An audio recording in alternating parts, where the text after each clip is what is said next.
अब अध्ययन करेंगे 11वीं बायोलॉजी के अंतर्गत द लिविंग वर्ल्ड, जो सजीव जगत है उसके अंतर्गत टेक्सोनोमी का अध्ययन करेंगे। ठीक है, यहाँ पर मैं आप लोगों को जीव विज्ञान की विभिन्न जो शाखा है इसका अध्ययन हम लोग कर चुके हैं। ठीक है, उनमें कहना चाहिए एक टेक्सोनोमी भी होता है, वर्गीकरण विज्ञान।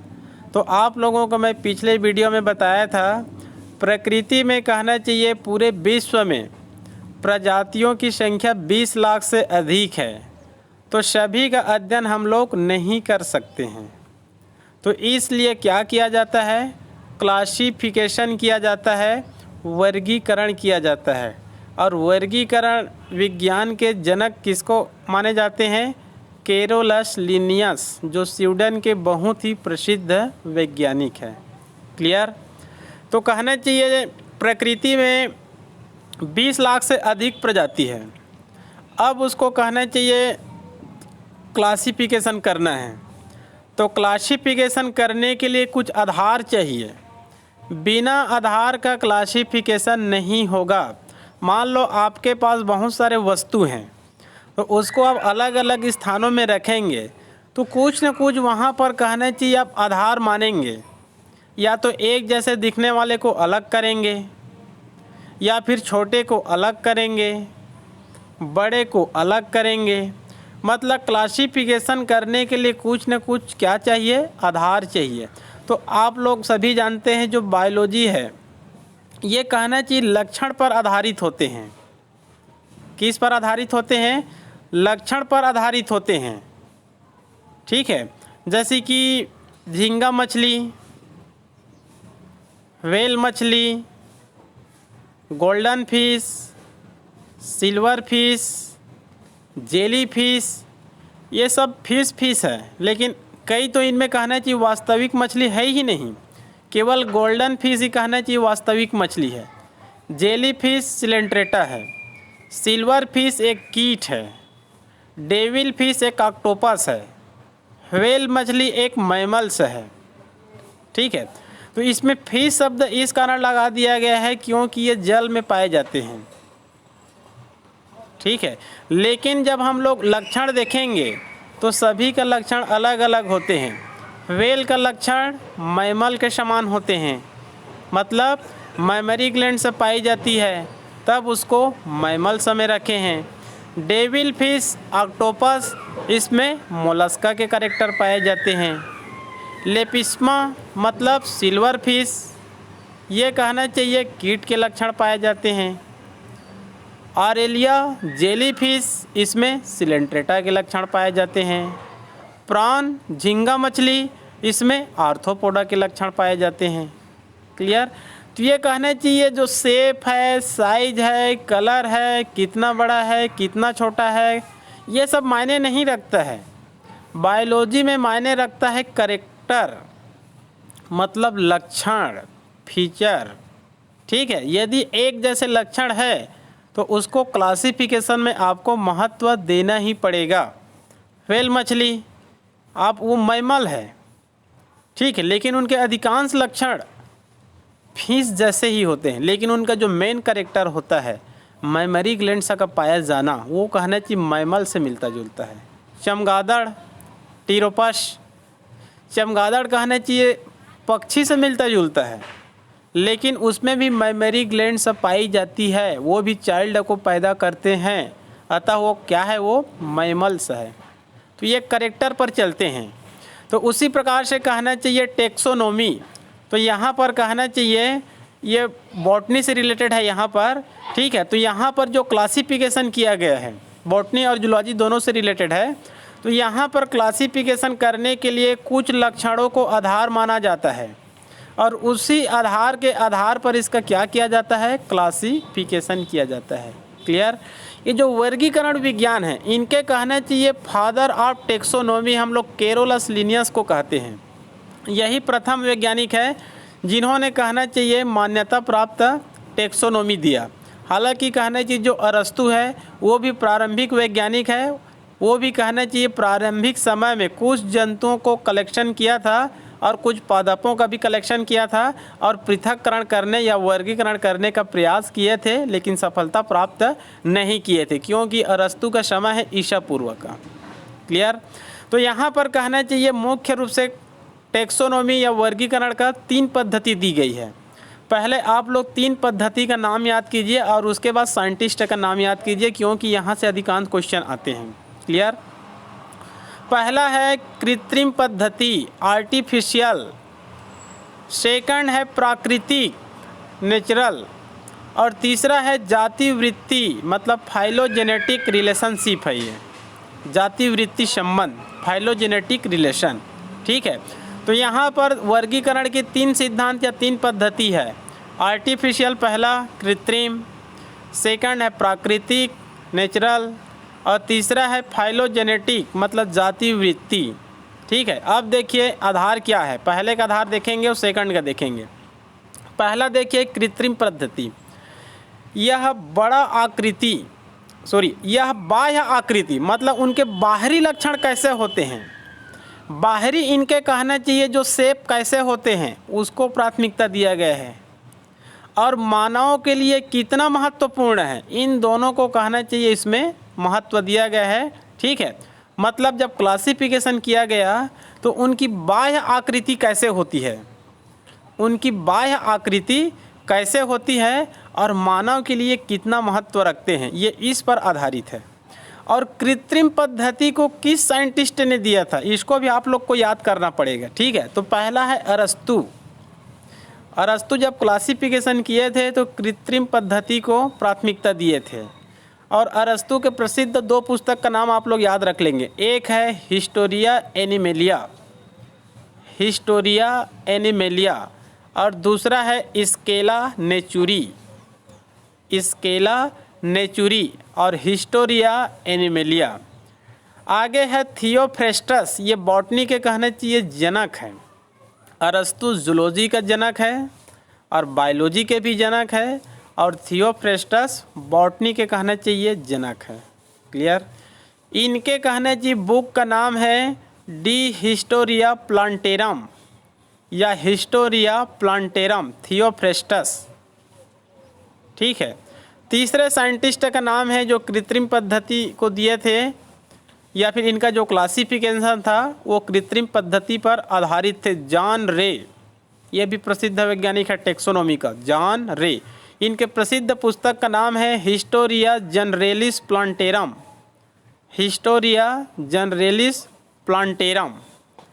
अगला साइंटिस्ट है केरोलस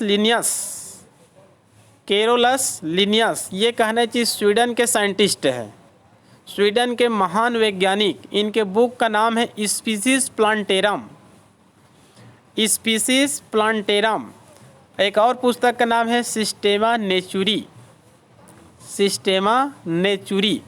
इसी सिस्टेमा नेचुरी में ये माना जाता है जब केरोलस लिनियस ने बाइनोमियल नोमेनक्लेचर दिया था, नामकरण का द्विनामकरण पद्धति दिया था, तो प्रथम बार कहना चाहिए सिस्टेमा नेचुरी में ही कहना चाहिए इसका क्या किया था, प्रयोग किया था। मतलब जो बाइनोमियल नोमेनक्लेचर है, द्विनामकरण पद्धति है, नामकरण की पद्धति है, उसको पहली बार इसी में इन्होंने प्रयोग किया था, सिस्टेमा नेचुरी नामक बुक में। तो इनके भी 2 प्रसिद्ध बुक है, स्पीसीज प्लांटेरम और सिस्टेमा नेचुरी।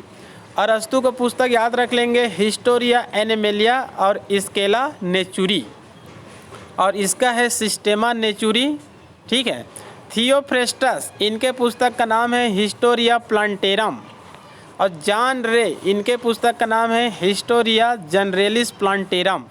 ये जो 4 साइंटिस्ट है, इन्होंने कहना चाहिए मुख्य रूप से कृत्रिम पद्धति, मतलब इनके जो क्लासिफिकेशन था वो किस पर आधारित था, कृत्रिम पद्धति पर आधारित था। क्लियर। अगला पद्धति है प्राकृतिक। ठीक है, नेचुरली है ये कहना चाहिए ये कहना चाहिए बाह्य आकृति के साथ साथ टेक्सोनोमिक लक्षणों पर आधारित है। देखिए पहला दूसरा, पहला किस पर है, बाह्य आकृति और मानव के लिए महत्व पर आधारित है। सेकंड में भी बाह्य आकृति तो है, लेकिन इनके साथ साथ कहना चाहिए टेक्सोनोमिक लक्षणों पर आधारित है। ये मतलब लक्षणों पर आधारित है। सेकंड, बाह्य आकृति और मानव के लिए क्या महत्व रखता है। सेकंड है बाह्य आकृति और लक्षणों पर ये आधारित है। इनके प्रसिद्ध साइंटिस्ट है Bentham and Hooker. Bentham and Hooker ये प्रसिद्ध वैज्ञानिक है। इन्होंने पौधों का जो क्लासिफिकेशन किया है, विभिन्न कुलों को जैसे अध्ययन करते हैं हम लोग 11वीं 12वीं में, वो बेंथम एंड हुकर पर ही आधारित है। मतलब जो पौधों का जो क्लासिफिकेशन किया गया है, ठीक है, वो अधिकांश किसका क्लासिफिकेशन लागू होता है, बेंथम एंड हुकर का। और एक और साइंटिस्ट है एंगलर व प्रांटल का। ठीक है, तो जो नेचुरली पद्धति है, प्राकृतिक पद्धति है, ये मुख्य रूप से कहना चाहिए बेंथम एंड हुकर, इनका जो क्लासिफिकेशन था वो प्राकृतिक था। इनके प्रसिद्ध बुक का नाम है जेनरा प्लांटेरम। जेनरा प्लांटेरम, इसमें कई बार कहना चाहिए जो स्टूडेंट्स हैं वो कंफ्यूज हो जाते हैं, क्योंकि अधिकांश बुक में हिस्टोरिया शब्द भी आते हैं और प्लांटेरम शब्द भी आते हैं। क्लियर। तो बेंथम एंड हुकर, इनके प्रसिद्ध पुस्तक का नाम है जेनरा प्लांटेरम। ठीक है जी। उसके बाद कहना चाहिए जाति वृत्ति पद्धति, ये फाइलोजेनेटिक रिलेशनशिप है, मतलब ये जाति वृत्ति से संबंधित है। ठीक है, ये सिद्धांत किनका वर्गीकरण इस पर आधारित था, तो Engler and Prantl. Engler and Prantl ये भी दो वैज्ञानिक है, बहुत प्रसिद्ध वैज्ञानिक है। बॉटनी में कहना चाहिए बेंथम एंड हुकर, और एंगलर एंड प्रांटल दोनों का ज़्यादा प्रचलन में है। इनके प्रसिद्ध पुस्तक का नाम है डाई नेचुराई लाइकेन। डाई नेचुर लाइकेन, ठीक है, इनके प्रसिद्ध पुस्तक का नाम है एंगलर एंड प्रांटल का डाई नेचुर लाइकेन। एक और साइंटिस्ट है जॉन हचिंसन। ये हचिंसन नाम से बहुत प्रसिद्ध है। जॉन को छोड़ सकते हैं क्योंकि ऊपर में एक जॉन रे है, उसमें कंफ्यूज हो जाएंगे। ठीक है, इसको जानिए हचिंसन। इनके प्रसिद्ध पुस्तक का नाम है the families of flowering plant. The families of flowering plant. तो कहना चाहिए जो फाइलोजेनेटिक रिलेशनशिप है, जाति वृत्ति पद्धति है, इसको मुख्य रूप से कहना चाहिए हचिंसन और एंगलर व प्रांटल। हालांकि एक और वैज्ञानिक का नाम है न्यू सिस्टेमेटिक्स या बायोसिस्टेमेटिक्स, इनको जूलियन हक्सले द्वारा दिया गया था। न्यू सिस्टेमेटिक्स या बायोसिस्टेमेटिक्स ये एक शब्द है, इसको दिए थे जूलियन हक्सले द्वारा। क्लियर। तो इस प्रकार से तीनों पद्धति का नाम याद करके रखना है, और किस किस साइंटिस्ट ने दिए हैं इसको याद करके रखना है। जैसे कृत्रिम पद्धति, तो कृत्रिम पद्धति में आप याद रख लेंगे अरस्तु, थियोफ्रेस्टस, जॉन रे और कैरोलस लिनियस। प्राकृतिक पद्धति, इसमें आप लोग याद रख लेंगे बेंथम एंड हुकर।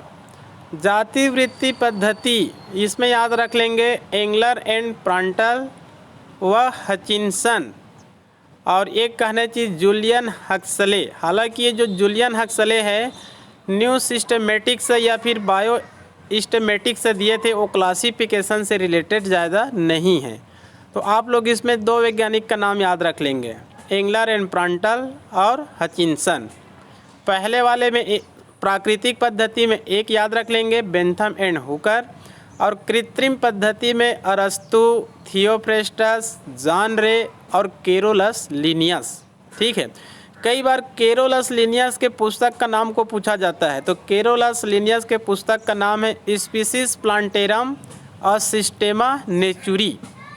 अरस्तु का भी कहना चाहिए दो प्रसिद्ध पुस्तक है, एक है हिस्टोरिया एनिमेलिया और एक है स्केला नेचुरी।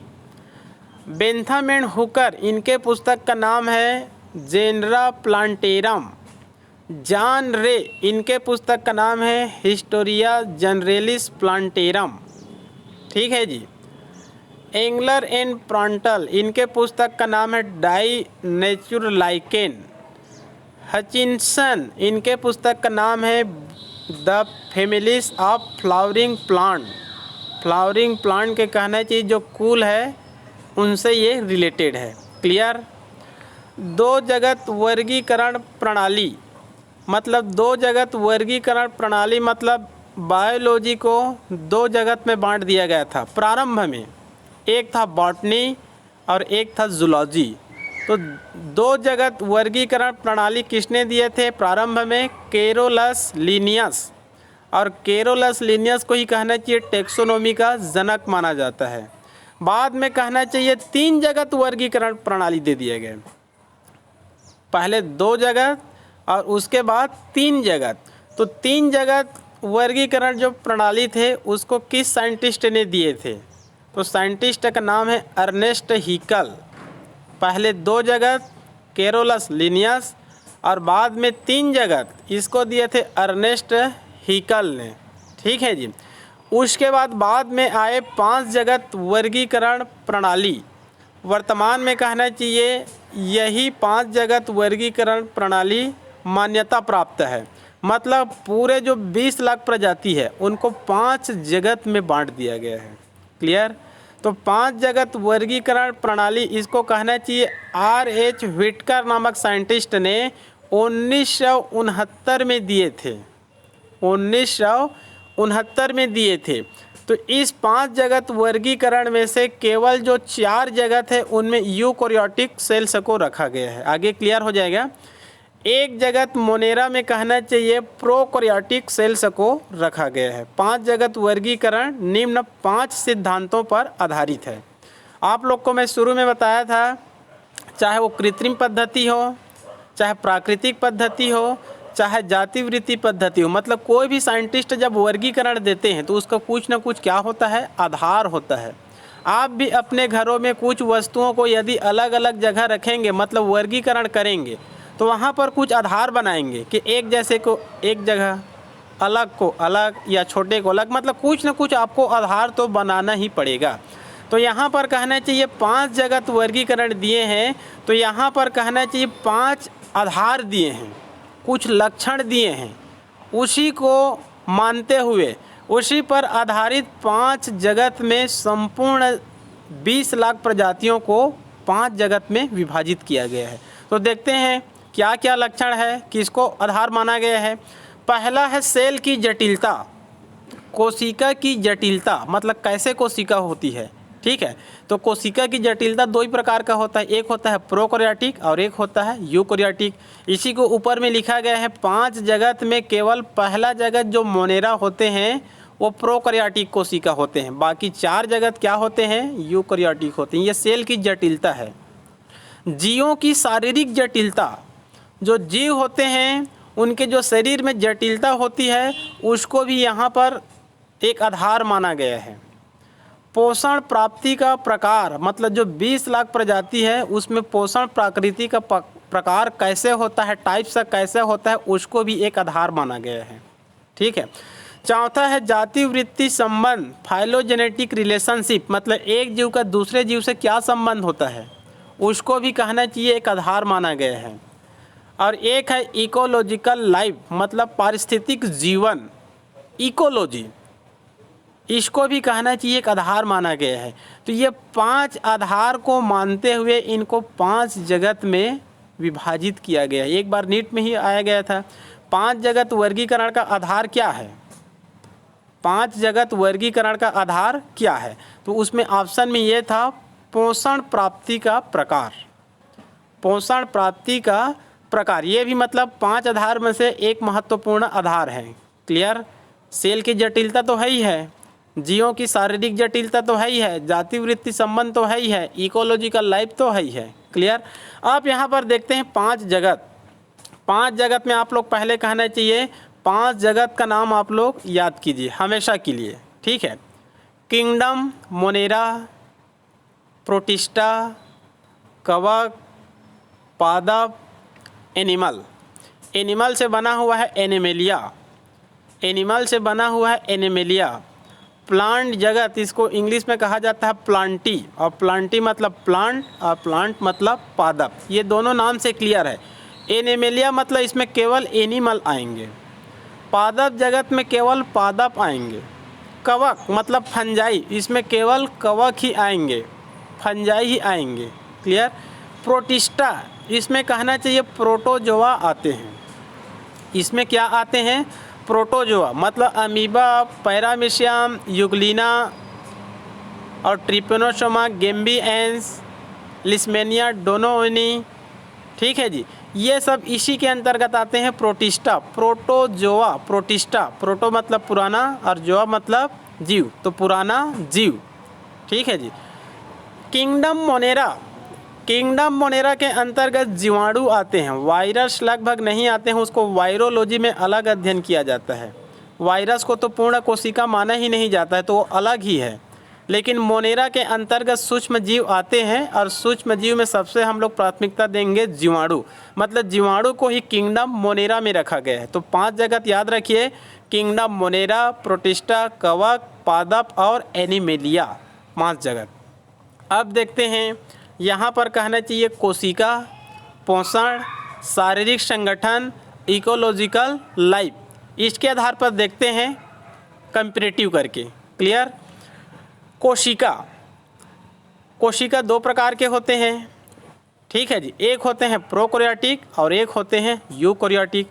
ये जर्म सेल, सोमेटिक सेल, इसको यहाँ पर हम लोग नहीं मार रहे हैं। ये उत्पत्ति के आधार पर जो प्रारंभिक कोशिका है उसको प्रोकैरियोटिक माना जाता है। प्रोकैरियोटिक पुरानी कोशिका, इसमें बहुत आर्गन अब्सेंट रहेंगे, ये कम विकसित होते हैं। यूकैरियोटिक, यू मतलब आधुनिक, यूकैरियोटिक कोशिका, आधुनिक कोशिका, इसमें लगभग कोशिका के अंदर सभी आर्गन पाए जाएंगे। सभी आर्गन मतलब माइटोकॉन्ड्रिया पाए जाएंगे, लाइसोसोम पाए जाएंगे, राइबोसोम पाए जाएंगे, गोल्जी बॉडी पाए जाएंगे, एंडोप्लाज्मिक रेटिकुलम पाए जाएंगे, न्यूक्लियर मेम्ब्रेन पाए जाएंगे, सेंट्रियोल पाए जाएंगे, मतलब अधिकांश आर्गन पाए जाएंगे। प्रोकैरियोटिक में अधिकांश आर्गन अब्सेंट रहेंगे, केवल राइबोसोम 70S के रूप में पाए जाएंगे। यूकैरियोटिक में राइबोसोम 80S के रूप में पाए जाएंगे। क्लियर। तो देखिए किंगडम मोनेरा में प्रोकैरियोटिक कोशिका, बाकी 4 जगत में आप लोग देखिए यूकैरियोटिक, यूकैरियोटिक, यूकैरियोटिक, यूकैरियोटिक, मतलब प्रोटिस्टा, कवक, पादप जगत, एनिमेलिया, सभी में कोशिका कैसे होते हैं? यूकैरियोटिक होते हैं, मतलब आधुनिक कोशिका होते हैं। लेकिन जो मोनेरा होते हैं उसमें प्रोकैरियोटिक कोशिका पाई जाती है। क्लियर। अब देखिए एक कोशिकी है कि बहुकोशिकी है। जब किसी जीव का शरीर केवल एक कोशिका से बना होता है तब उसको एक कोशिका बोलते हैं। ठीक है। जब किसी जीव का शरीर अनेक कोशिका से बना हुआ पाया जाता है तब उसको बोलते हैं मल्टीसेलुलर या फिर बहुकोशिकी। तो यहाँ पर कहना चाहिए एक कोशिकी मतलब यूनिसेलुलर, बहुकोशिकी मतलब मल्टीसेलुलर। क्लियर। तो मोनेरा और प्रोटिस्टा मतलब पहले जगत और दूसरे जगत, ये दोनों क्या होते हैं? यूनिसेलुलर होते हैं।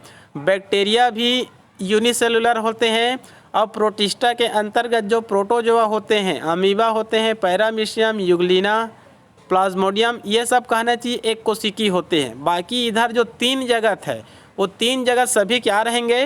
मल्टीसेलुलर रहेंगे, बहुकोशिकीय होते हैं। क्लियर। आगे है पोषण, न्यूट्रिशन। मोनेरा का देखते हैं, ये होते हैं स्वयंपोषी, मतलब अपना भोजन का निर्माण स्वयं कर सकते हैं। ये प्रकाश संश्लेषणी हो सकते हैं या फिर कीमोसिंथेसिस, मतलब स्वयंपोषी तो हैं, अपना भोजन स्वयं तो निर्माण तो करेंगे ही करेंगे। ठीक है। तो स्वयंपोषी भी आगे चलकर 2 प्रकार के हो सकते हैं, मतलब किंगडम मोनेरा में यदि वो प्रकाश से अपना भोजन स्वयं बनाते हैं, फोटो से अपना भोजन स्वयं बनाते हैं, तब उसको बोलेंगे फोटोसिंथेसिस। ठीक है। दूसरा है कीमोसिंथेसिस, मतलब कुछ रासायनिक पदार्थों की सहायता से, कीमो मतलब रसायन, कुछ रासायनिक पदार्थों की सहायता से अपना भोजन यदि स्वयं बनाते हैं तब उसको बोलते हैं कीमोसिंथेसिस। और किंगडम मोनेरा के अन्य कहने चाहिए सूक्ष्मजीवी विषमपोषी भी होते हैं, हेटेरोट्रॉफ्स भी होते हैं। क्लियर। प्रोटिस्टा, प्रोटिस्टा भी कहना चाहिए प्रकाश संश्लेषणी होते हैं, मतलब प्रकाश संश्लेषण तो अपना भोजन का निर्माण स्वयं कर सकते हैं। और कुछ सहजीवी भी होते हैं, मतलब 2 जीव साथ साथ पाए जाते हैं और दोनों को वहाँ पर लाभ भी होते हैं, क्योंकि कुछ जो प्रोटोजोआ होते हैं अन्य जीवों के शरीर में, शैवालों के शरीर में भी पाए जाते हैं, तो सहजीवी भी हो सकते हैं। क्लियर। कवक, फंजाई, कवक में अधिकांश 90% प्रजाति कहना चाहिए विषमपोषी होते हैं। क्या होते हैं? विषमपोषी। ठीक है। मृतोपजीवी भी होते हैं और परजीवी भी होते हैं। कवक को ये देखा गया है स्वयं पोषी नहीं होते हैं, जैसे कि किंगडम मोनेरा, प्रोटिस्टा और पादप जगत तीनों क्या होते हैं, फोटोसिंथेसिस होते हैं, क्योंकि उसमें क्लोरोफिल क्लोरोप्लास्ट पाए जाते हैं और अपना भोजन का निर्माण स्वयं कर लेते हैं। लेकिन जो कवक होते हैं ये कहना चाहिए ऑटोट्रॉफ्स नहीं होते हैं, ये विषमपोषी होते हैं। ठीक है जी। और विषमपोषी के अंतर्गत मुख्य रूप से मृतोपजीवी होते हैं और कुछ परजीवी भी होते हैं।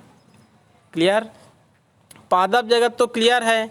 अधिकांश पादप 95% पादप क्या होते हैं, प्रकाश संश्लेषणी होते हैं। मतलब प्रकाश संश्लेषण के माध्यम से अपना भोज्य पदार्थों का निर्माण क्या करते हैं, स्वयं करते हैं। लेकिन कुछ पादप परजीवी भी हो सकते हैं, कुछ पादप परजीवी भी हो सकते हैं, जैसे कि कहना चाहिए जो अमरबेल होते हैं, रेप्लेशिया होते हैं, चंदन होते हैं, ओरोबेंकी होते हैं, ये सब कहना चाहिए परजीवी भी हो सकते हैं। कुछ पादप मृतोपजीवी भी हो सकते हैं, कुछ पादप मृतोपजीवी भी हो सकते हैं। मृतोपजीवी मतलब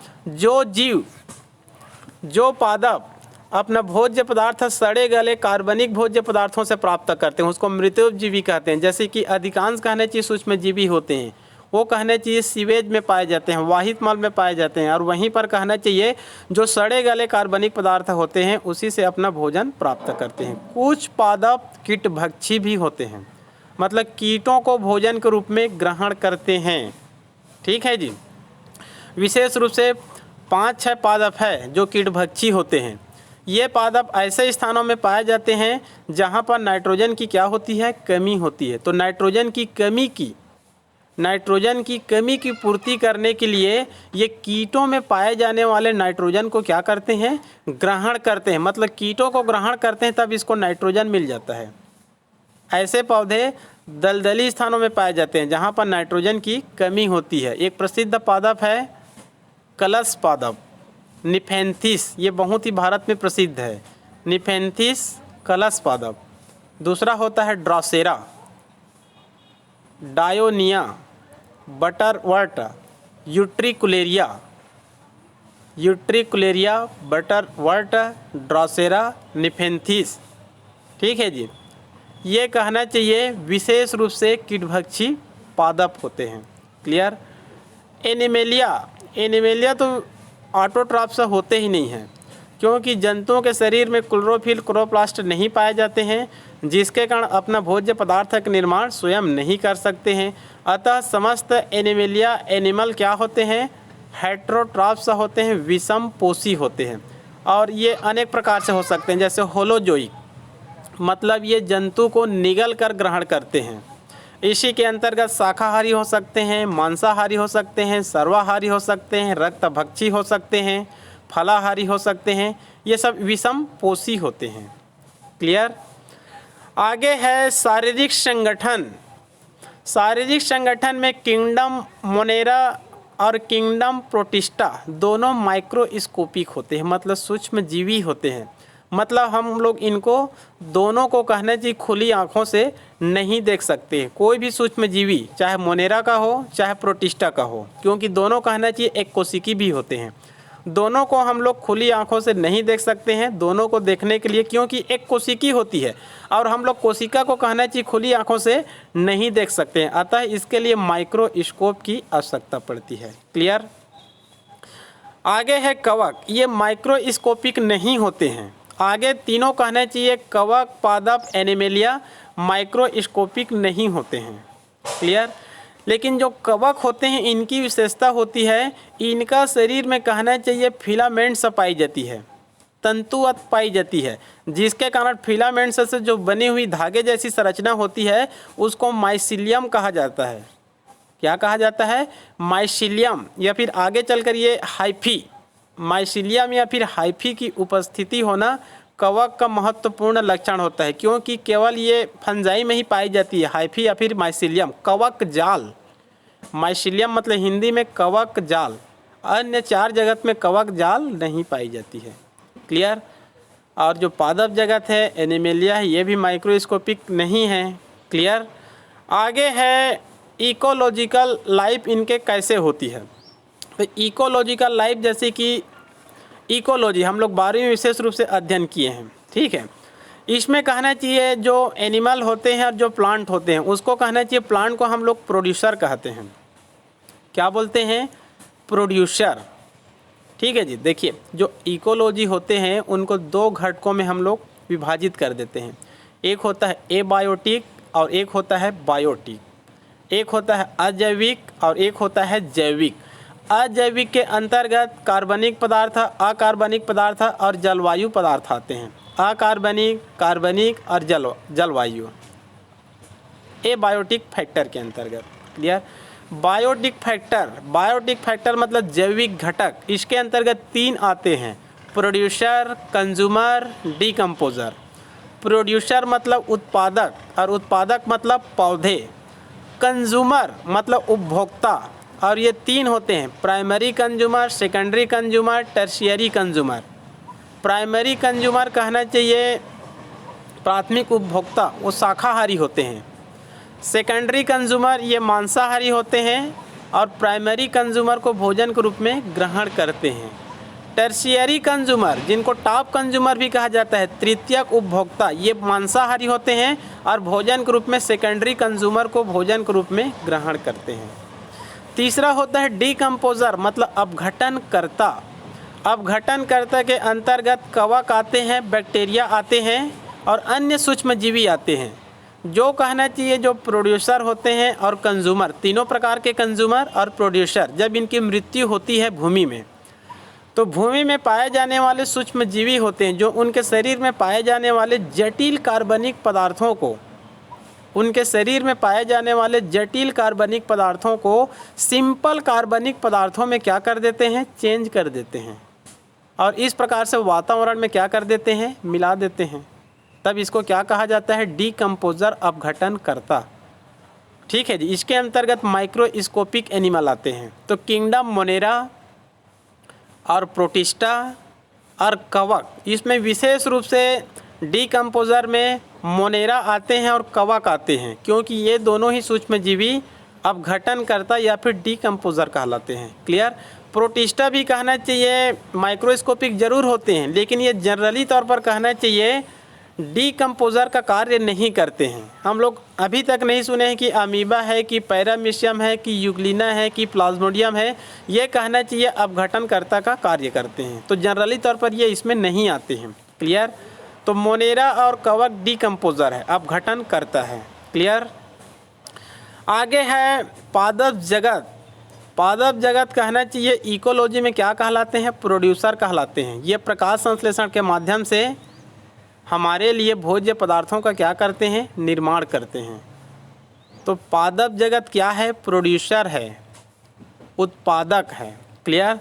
एनिमेलिया ये कहना चाहिए कंज्यूमर होते हैं, चाहे प्राइमरी कंज्यूमर हो, चाहे सेकेंडरी कंज्यूमर हो, चाहे तृतीयक उपभोक्ता हो। ये उत्पादक द्वारा जो भोजन बनाए जाते हैं उसको कहना चाहिए डायरेक्ट या फिर इनडायरेक्ट रूप से ग्रहण किए जाते हैं। क्लियर? कुछ उदाहरण देख लेते हैं, जैसे कि किंगडम मोनेरा।